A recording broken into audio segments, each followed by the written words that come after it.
In Nigeria today, countless youths find themselves grappling with a pivotal question rather than what do you want to become when you grow up. It has become, are you staying or japaing? The term Japa, a Yoruba slang meaning to flee, has transformed into a national anthem for Nigerian youths. The phrase encapsulates not just relocation, but a desperate escape for a system that appears to offer diminishing hope. With rising inflation, crippling insecurity, poor governance, unreliable power supply, and a shrinking job market, even for the well-educated, many young Nigerians are opting to trade their green passport for a lure of a brighter future abroad. Whether the destination is in Canada or the UK, Australia, or even the Middle East, the exodus is palpable. But we must ask, is leaving truly the only option? Welcome and thank you so much for joining us on another interesting episode.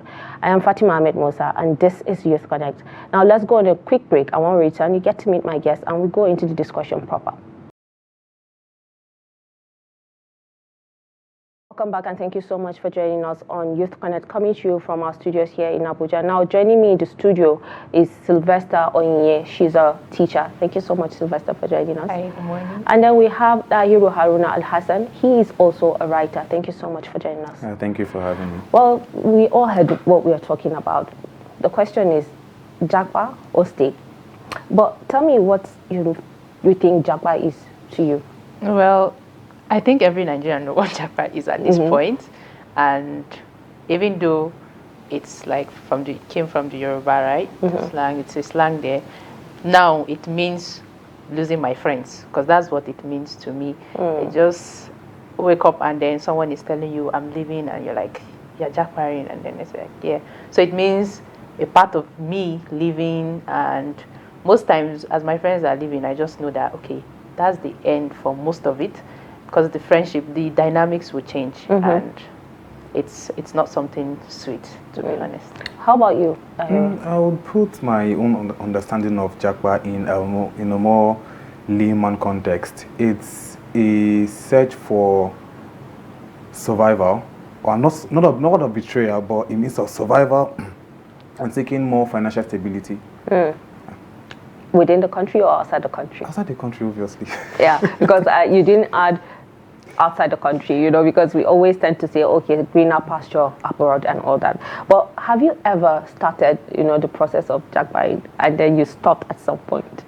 Yeah, I think 2019, 2020, just after COVID, I got this opportunity. Just came in, around that time. A lot of people were like, oh, you're a teacher. There's a lot of opportunities out there. And I got some really cool offer. And I was really, at that point, my friend, she said that she thought I was going to leave because I was so much into like, I need to leave this country. I need to leave this country. But then I stopped. So, and that was it. You didn't care to push again. No. So, but Haruna, what country is your Japa dream destination, if at all, you would Japa? I won't just go to give the usual Canada, UK thing, because it gives this desperation. Nigeria. Now I would sort after countries that I know I would be appreciated, and it's not just about going to a country where you feel you need to go to because everybody's going there. You need to go to where you feel your passion lies. So if I'm given a choice, I love Qatar. I don't know if I've always loved Qatar from the day I saw the name. Then I looked at it, I was like, okay, this is a very cool country to actually live in. And those are countries that you don't really get to hear much about them. Yeah. Because maybe the usual populace wants to go for Canada, they want to go for UK. America is not even a choice right now because it's actually very hard to get to America. But I feel the only choice I would give to myself is Qatar. Well, I mean, Qatar is actually a good option because I have someone that is there, and he talked about the job opportunities that is there that we don't even know about. Just like you said, it's not being spoken about like other countries that is being bombarded, Canada, UK, the United States, and what have you. But if Nigeria is working and you have the option to stay or leave, would you still stay? I would definitely stay. And I have my reasons because they say there's no place like home, right? Your family is here, the food you grew up eating, you always see it around, right? You can choose to visit your friends any day. And of course, there's also the fact that it's home. It will always be home. So if it was working, I think most of us will want to stay. Okay, how about you, Haruna? If Nigeria is working, I dare you, nobody's leaving this country. Because the country you are leaving to go to, they most times make references to your country. You have everything you need. Why not just invest your effort and your labor into it, if only you had a working system? This, like Japa, will not be an option, because definitely if you are getting what you need, you can attend to all your basic needs, all your wants, all you need, like they can be sorted out without having any issues and no hiccups. I don't think anybody will want to leave, because most countries you are going to, they are lacking those things you have quite all right, and now your country can actually make those particular sectors work. Why are you leaving? Let's look at health. For example, there are a lot of doctors that would leave Nigeria today. You think they are paid well, 350, 400K a month, but they pay them better options, better salaries, and also they have more job security, and you pay lesser taxes. You have access to a lot of things that you know that you are prevented from having here in Nigeria. Now, why would you not want to leave? It's just that's the question. Why would you want to leave? Sorry, if you have all of this working in your country, unless you just want to go for vacations, or maybe you have something else to do. But you'd always have home to come back to, because home is safe and is good for you. But if it's uncomfortable, definitely you want to leave. Yeah, I've seen a lot of youths trying to, process leaving the country, but it doesn't work for them. And for those that stay back, do you think they're just being patriotic or just unlucky? Well, I will say it might be both. For some, they might have had reasons why they decided to stay back and not apply. While for others, they might be looking for how to upskill and try again. So I think for some it's better. Maybe they see something and be like, okay, because of this, let me stay. While for others, they are back so that they can fix up those things they think is lacking and try again. Yeah, so but a lot of people actually travel, like you said, because of the pay and then the job security, like you talked about. But if, assuming you're being paid $500,000 in Nigeria, and then you're going to receive $3,000 in maybe United States or wherever it is you decide to move to with hard labor, would you go for it? Hard labor in what section of the work? The $3,000 or the $500,000? You're going to receive the $3,000. Even if they're giving me hard labor in the Western country, it's not compared to the hard labor I'm going to be getting here in Nigeria. So you mean the labor here is more harder than whatever it is you're going to face? You're working 9 to 5, and you're getting, you're working abroad, working per hour. They pay you per hour. They don't pay you per 9 to 5. You get paid per hour. I think the government needs to change something. So they start paying. You get paid per hour, so you can monthly. Let's just go to the lowest aspect of the job. Let's see cleaners or waiters or waitresses. They work per hour and they have shifts. You can see in a day they might have 4 or 5 shifts. You might see 3-4 hours shifts. You just go to your work, come back, just 4 hours, you're done. Now this allows you to explore other job opportunities quite alright. You can work 1 shift this morning here and work night here, and that's you working 2 jobs. But in Nigeria, working 9 to 5. And that 9 to 5, it's not like you're leaving the house by 9. You're leaving by 7 or 6, depending on where you stay. And you get to your job, and the usual thing, hustle and bustle, you try to make sure you meet all the needs for that day, because they set a goal for you every day. Now, if you don't meet that, you tend to go into the next day at work, trying to finish what you started yesterday, and also trying to accomplish the one you are doing today. Now, that is a buttload of work. You need to try and balance it out. Now, you can't balance that once you, and mind you still have a social life. You can't be all about work. You need to have time for family and also time for other things. Now, you don't have time for any of that here. No, if I'm taking that treat and I'm leaving. Because so you're going to go for the $3,000 with the hard labor and then leave the $500,000. I'm guaranteeing you that I might sound delusional, but that hard labor is not the hard labor you think is hard labor. Oh, okay. So, but he talked about leaving family, and you also talked about losing friends in terms of, the Japa. So do you think it's selfish for those that actually left the country just to pursue their dreams or, in seek of greener pastures? Do you think they are being selfish for doing that because they're leaving their families behind? I don't think they are being selfish. Most of them go with the dreams of actually coming back for family, right? And for others, they are there and they are sending help to the family. So I think it's just they're actually being sacrificial. It's self-sacrifice. So one person decides to take the burden for others to have the opportunity to also explore tomorrow. So I don't think they are being selfish at all. To be honest, considering what he's saying or what he said to the previous question about being willing to take it with the hard labor, because you know that the labor here in Nigeria is even harder when you're collecting that little amount of money.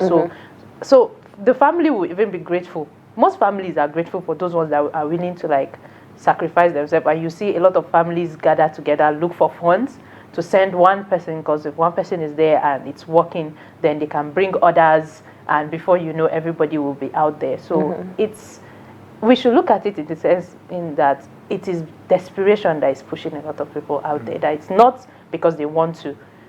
If you talk to most of them, they miss. That's why they come for 30 December. They miss these things at home, but they go because they know that something is working out there. If I put in the effort, I will get results, and this result can change the life of my family and can change the life of my siblings, my children, my husband, my wife. So, looking at the greater good, they are willing to sacrifice the comfort that is at home, no matter what the comfort is. Yeah, I mean, I totally agree with you. But then we've seen how, the United States and other countries are exporting Nigerians back, maybe due to, the visa or the residence permit and the rest. Do you think peace of mind is more important at this point, or the national pride? Which one? So I mentioned something earlier where I said you don't just japa because you feel is the right thing for you to do. You need to go with a plan. And that plan is what? Building your brand. Brand is here is not like in terms of work or anything. It's you in person. What do you have to offer? Because you can't just leave a country without anything to offer to them, and then you go into a country trying to make ends meet there. You need to go. There was something I saw yesterday when I was researching about this Japa thing, and I came across something where they said, work now and pay later. It's like a slogan for, I think, an agency that do this thing. They process visas for you, get you a job. Then when you get there, you work for a particular amount of years and pay them. You share salary. I think 50-50 or 60-40. You are settling that money for them. Yes, for the whole visa process, the accommodation, everything they did for you.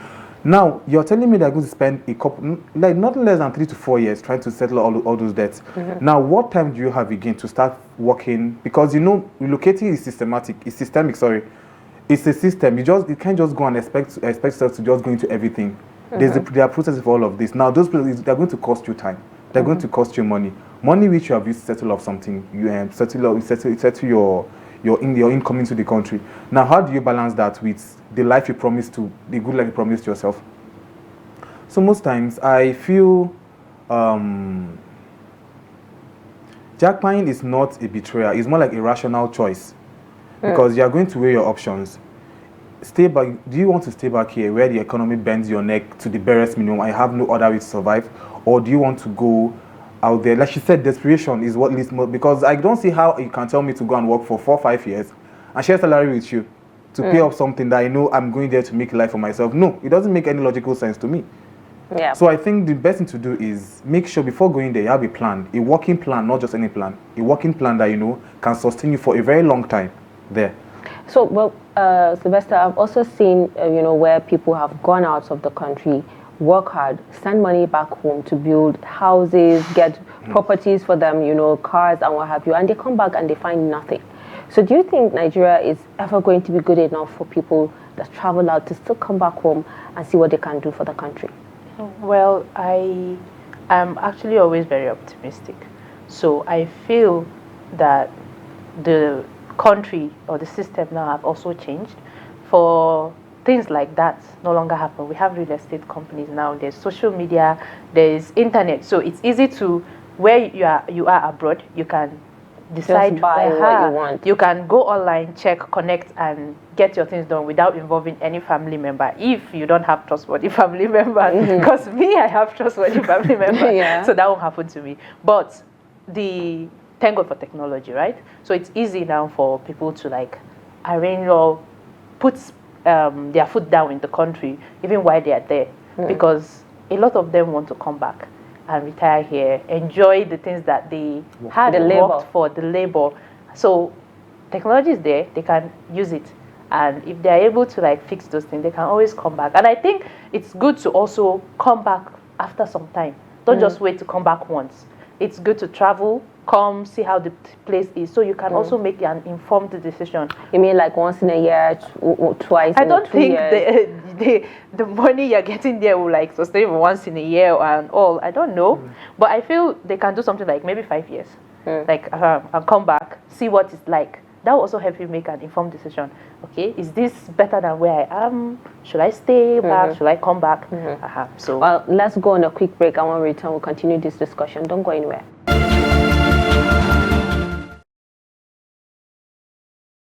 Welcome back, and thank you so much for joining us again on Youth Connect. Now, before we went on the break, we're talking about, trustworthy families that you can trust with your properties or your money to, purchase properties for you in whatever time that you need. But what is the real cost of Japa that nobody is always talking about? Because there's a process, there's cost of even the processing and even going there. What is that cost that people don't talk about? How much do you think people have to put out there to Japa? I'm not going to talk about the material, monetary aspect of it. I'm going to talk about it psychologically. When you are born, the quest is to have a better life, to create a future for yourself where you feel safe, to create this sort of financial independence that you know that, yes, without anyone, I can solidly afford some things for myself. Now, when you're born, the idea of when we come across things, we'll be like, okay, we will this, we will like. I'm just speaking from an informal context, but when you grow up, you start seeing the way of life of the Westerners, and you'll be like, okay, you want to adopt that. But along the line, when you grow, you realize that life is not a bed of roses. You need to make action. You need to make plans that work. And now, when you start weighing how those plans are going to work, you now measure your dreams. What do you want to be? How do you see it? Where do you see it in the next couple of years? And how do you think can work towards achieving that future? Now, if you weigh all of these things, you notice that the system in Nigeria is not really working to allow you pursue this kind of dreams. So what's the next option? You're going to look at Japa. Not looking at Japa from the aspect of wanting to leave. Okay, when I leave, how do I start this process? You need someone that can put you through. You can't just leave the country blindly going somewhere to start a new life. Yeah, but Haruna, you remember that there are people that actually sold their properties just so that they can find that. I've heard of something like that. Someone sold his properties and was like, he's going out. He can't, he could not bear it anymore. Yeah, I've seen a family member that actually decided to just wake up one day, sold all their properties, and then fell into a scam. Well, at the end of the day, because they were not able to still get what they were looking for. So you see, that's a cost that they have to. So psychologically, now that's what I'm saying psychologically, because you need to place your mental needs before your human. Because if you don't have peace of mind or the sanity to actually want to pursue all of this, then it's vain. Then you don't achieve anything. Yeah. Let me come to you, Sylvester.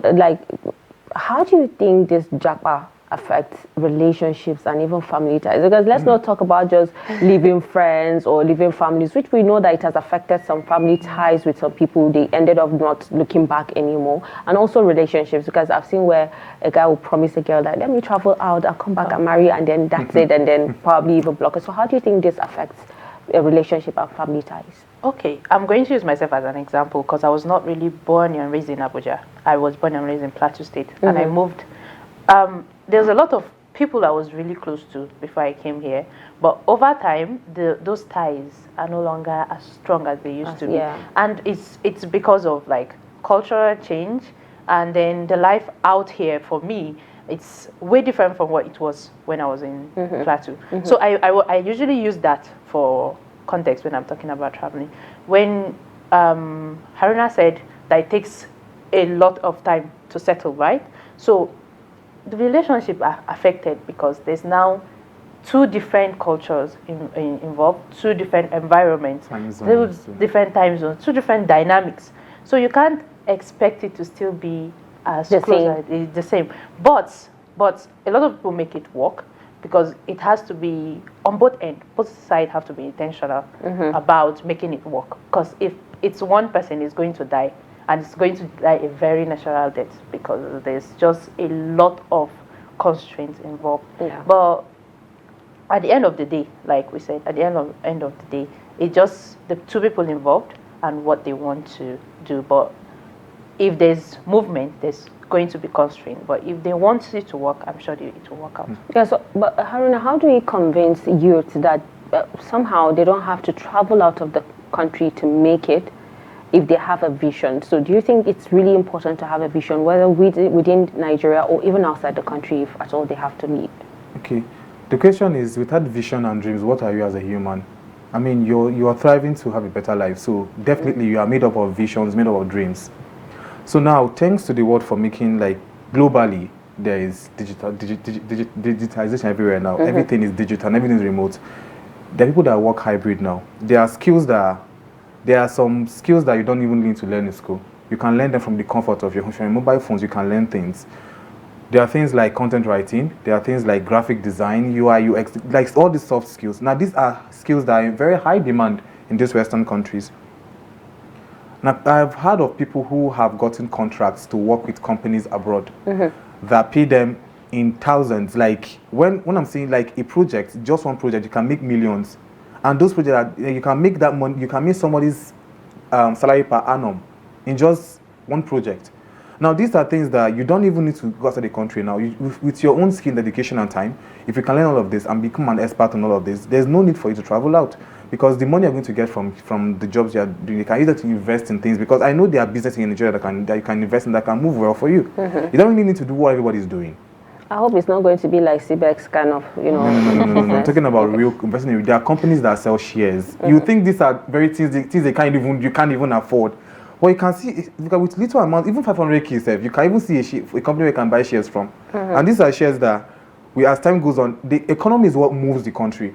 I know the economy, like, even if you complain about it, you're just complaining as a layman. You don't have your money invested somewhere that economy affects. So once you have money invested somewhere that you know that, okay, by the end of this month now you're getting this, you're getting that, you don't need to worry. That's financial security and also financial independence, because you are still working and getting your money. Where you're invested somewhere, your money is growing somewhere. So it's just about working smart. It's not about hard work anymore. It's working smart now, because if you want to do hard work now, you'll be cheated. So you need to work smart. Learn things that you know that they'll place value on who you are, and so that when you work or you say you want to do this for someone won't even look down on you because you are doing this for Westerners. People are trying to impress on a normal day. There are people sorting after you. So you need to learn these skills. You don't need to travel out. You can you can just create a corner in your house where you can just be your workstation. You sit there, you make your money cool, comfortably. Nobody needs to create some sort of pressure on you. Yeah.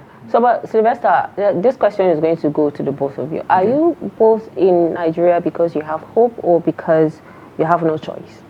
Oh, well, personally, I've had opportunities to consider going abroad, like we spoke about earlier. But I have reasons why I've decided that no, I'm not leaving. So you're hopeful that Nigeria is going to change? Oh, well, I'm not. It's not tied to the country. It's tied personal to reasons. Personal reasons, and because of that, I'm choosing to stay. So in the future, it might change, depending, like I said, on me. Not as me stage is not. Oh yeah, if I'm going to just put it out there, is because we have already spoken about. A lot of people want to travel when they are settled, exactly. And if you want to leave, let it be that you're married, you're done with what you want to do here, in the country. And when you're moving out, and you know that you're going with your family. Exactly. So maybe that could be a reason, right? Yeah. How about you? Because earlier you said it's not like you're supporting the Japa or I'm not want really to stay, in support of it, but because I just feel you just need to learn how to work smart and you'll be fine. You don't even need to Japa. So if given the chance, you will not Japa? I'll weigh the conditions first. I'll weigh the conditions. Like the $3,000 offer? And the hard work. And that's because I know you can apply for a job and they'll ask you, are you open to the option of moving? So I'll check the criteria for that moving. What am I providing for me? What do I need to provide on my own end? What do I need to fend for myself when it comes to this thing? So I'll just weigh those options and see what works for me. If it works for me, fine, I'll move. If it doesn't, then I'll just stay back here. Okay, so but have you ever envied your friends that traveled the jackpot and probably they are struggling abroad, but still you kind of envy them? Because some of them actually tend to maybe indulge in criminal activities like selling drugs, prostitution, and the rest. You may not know, and they will not tell you. And for some, like you said, they may be nannies taking care of the aged, older ones that they go to take care of them and what have you. So have you ever envied your friends that traveled out of the country? I mean, initially, every Nigerian would envy anybody who moves out because it's a natural thing for us to feel like, okay, this is why I left Nigeria. I won't done better. but you not really want to care about what they are going through. So definitely envy will set in, not until when you hear their own side. There are dangers to one side of the story. It's not what you see that is life. So you need to, like, when you talk to them and you get to know what they go through, that's when you get to understand the real repercussions of moving out without a plan. So I would just say envy is there. We're all humans. We'll feel the envy, definitely, because it's not you, it's them. Okay, so what would you say, based on the experience that you've put out there, by saying you try to process and what have you, mentally, what would you say Nigerian youth should look out for when it comes to, this jackpine syndrome that has taken over them? Well, I feel like we should, in everything, you should always think about the impact it will have on you, right? I am someone that really, when I look at my future, I always tell myself I want to be happy. So when I'm making any decision, I ask myself, will this make me happy? Beyond the fact that you want to be self-sacrificing to family, that you want to have a better life, just you need to ask yourself if you'll be happy doing it. So if I am to leave Nigeria mentally, will this stress me? Let's not also forget the fact that the cultural difference, I'll keep emphasizing that there's a lot of things that out there is normal that we didn't grow up like. It's not part of us, yeah? So it might affect you mentally, a lot of those things. The job to, yes, you get to pick a lot of ships, but most times, because of greed, you might overindulge, and it might affect you, and even some people will say, yes, in Nigeria, we also do, some people do like day and night. So you have to sit down and think about yourself, not other people. Don't look at how that person is doing it, why can't I do it? Look at will you be happy doing it? Will, in the future, 10 years time, will you say, oh, this decision was the best decision I've made for myself? So think about how it will affect you. And if you think it's good and you're okay with it and you won't regret it, then... Yeah, I mean, thank you so much, both of you, for being part of this conversation. It's actually very interesting, and I'm sure a lot of Nigerians watching would definitely know that you people gave us a resourceful knowledge of what we're talking about. Thank you so much, Sylvester, Onyinye, for being a part of it, and Haruna, Dahiru, Alhassan, thank you so much for being a part of it. Well, this is the end of this episode of Youth Connect on Trust TV. Do not forget to watch us across all our social media platforms in case you miss out on any of our programs. Well, the question is Japa the only option? Now I leave you with that. I'm Fatima Ahmed Musa. Bye for now.